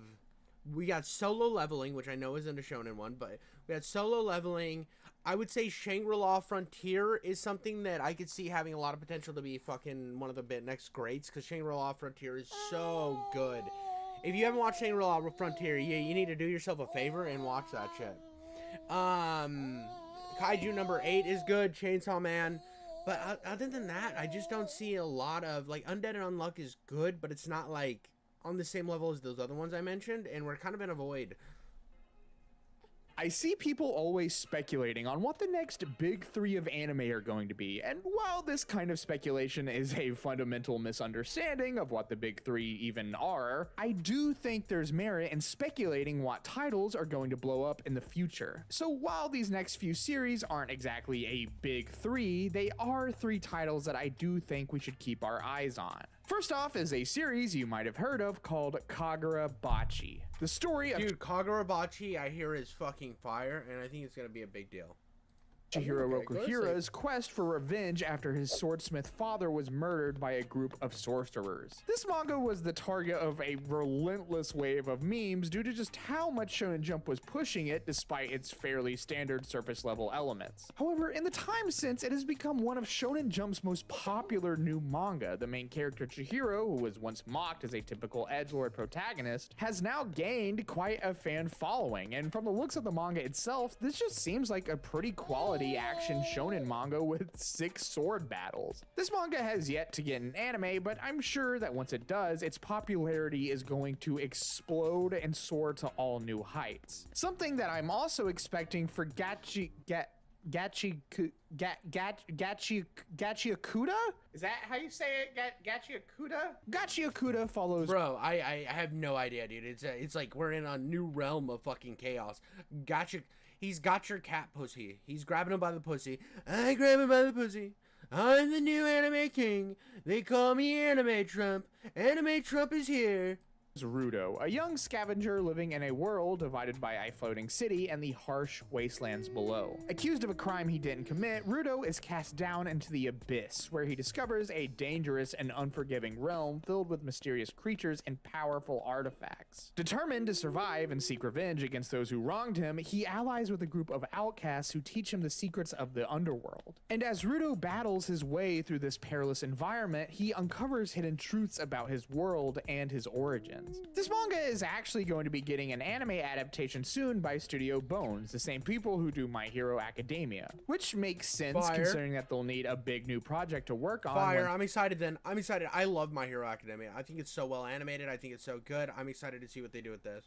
My Hero finishes up. And I think something like Gachiakuda makes all the sense in the world for them. The character designs for the series are quite frankly incredible. The world itself just seems super ambitious and cool. And really, there's just a lot of intrigue here. It just seems like prime material for an anime adaptation. However, I think the series that I'm hoping for success for the most is a manga called Daemons. I'm the best. I am the anime king. I'm the best anime king, some say. Some say that when they make an anime about Cybertrump, we're a cryo Cybertrump, I will be elected every 4 years. I am the greatest anime. Let's make anime great again. Demon of the Shadow Realm. Dude, I'm like, okay, so we do have something to look forward to, because I've seen videos on this in the past, and it just seems like we're looking into the void. And see, I like that this guy actually isn't just being a fucking Debbie Downer pussy wussy. He's actually giving us something to look forward to. Of the Shadow Realm. Daemons of the Shadow Realm is the newest work by famed Fullmetal Alchemist author Hiromu Arakawa. And it is no exaggeration to say that Fullmetal Alchemist is my favorite anime ever. So of course I haven't finished Fullmetal Alchemist Brotherhood. I need to finish it. I'm looking at the end of it. I was enjoying it. I really like it. It was a little slower of a burn to go right. I went right from One Piece to that, and I don't think that was the right transition. I did enjoy what I was watching of it. I need to finish it, but I really liked what was going on. I loved the characters. I think that it was special that it ended and it was short and sweet and got to the point, and then it was just such a cultural revolution. Hoping for great things with this specific manga. This is the story of two siblings, Yuru and Asa. Separated at a young age after a mysterious attack on their village, Yuru is raised in a remote village, honing his skills as an archer, while Asa is taken by... Oh my god, I didn't even think about that. You wouldn't even have to change the merch. Make anime great again is just manga. What the fuck, dude? It was a joke. It's still a joke, but the fact that the letters still fucking work is insane. powerful organization seeking to harness her unique abilities. As Yuru embarks on a quest to reunite with his sister, he uncovers a world filled with supernatural creatures and shadowy forces that threaten the balance between realms. Along the way, he allies with a group of warriors and must confront his own inner demons to protect those that he loves. And of course, with Arakawa at the helm, the art and designs for this manga are top notch. However, one of the coolest things about this manga is the concept of the Sugai, basically demon things that the characters can summon to fight. It's not an original concept, but given how creative Arakawa is, this is the kind of thing that can make a series like this. And I am praying that it gets an anime adaptation. But even if it doesn't, the one thing that's clear is that no matter what, the old anime and manga we consume will come to an end. And this also goes for the new anime and manga that will replace it. But no matter what, these series will always live on with us. So while a lot of series are ending, I'm okay with that, because it just means we're going to get new series and new characters to fall in love with all over again. It's the life cycle of an anime and manga, and I think that that's beautiful. That being said, let me know what you guys think in the comments below. Do you agree with my speculation, or do you have your own thoughts on the matter that differ from mine? And also, let me know what you guys think are the next big series we should all be looking out for. Feel free. Dude, honestly, those are kind of like echoes what I want to say. I think that we have potential that a lot of people are. There's a worry right now with people who watch anime that everything's ending. Where are we gonna go from here? But then you take a step back, right? You take a step back and you start to see things like Dandadan, Kaiju Number 8, Chainsaw Man, and they came out of nowhere and were like a cultural phenomenon. Same with like Solo Leveling, and I think that. At any time, given something being popular enough to get this outreach and love, there is potential for it to do great things, and potential for at any time something new to grab us and entice us into this new world. And I think that by saying being like a Debbie Downer, saying the anime industry's cooked, there's nothing to look forward to, we're fucky wuckied, it's just such a bad way or outlook to have, when you can take a step back and you can say, wow, dude, at any moment something can come out and just blow our fucking minds, absolutely turn us into giggity schmoodle kings. And I think that's the better way to look on things, you know, instead of just everything's ending, because every good story comes to an end, and that's the way it should be kept. I think of what Amazon tried to do with Lord of the Rings, where they're just trying to milk any last cent out of Lord of the Rings that they possibly can, and nobody wants to watch it because they're just making shit up on the fly. That's kind of the same problem that people have with Boruto. The writer of Boruto got like kind of bored and wasn't really putting out anything, and the anime was like, fuck, well, we need to keep putting out content. And again, I haven't watched Boruto, this is just what I read about it, and they were like, fuck, dude, make everything canon, everything's canon now, just fucking who cares. And then they made everything canon and it's shit. So, yeah, but I mean, it's not like they were really worrying about much. I mean, it was already shit, and they just made it more shit. So they just lowered the bar slightly. But it's just kind of that perspective of, I am excited to see like actual creative people come out, and instead of just sucking down old IPs to get every last penny they can out of it, it's nice to see new and creative things come out, and then they come to an end when their time is due. That's all I got for you guys today. Thank you so much for watching, and leave a like and a comment. I'm gonna go hang out with my baby.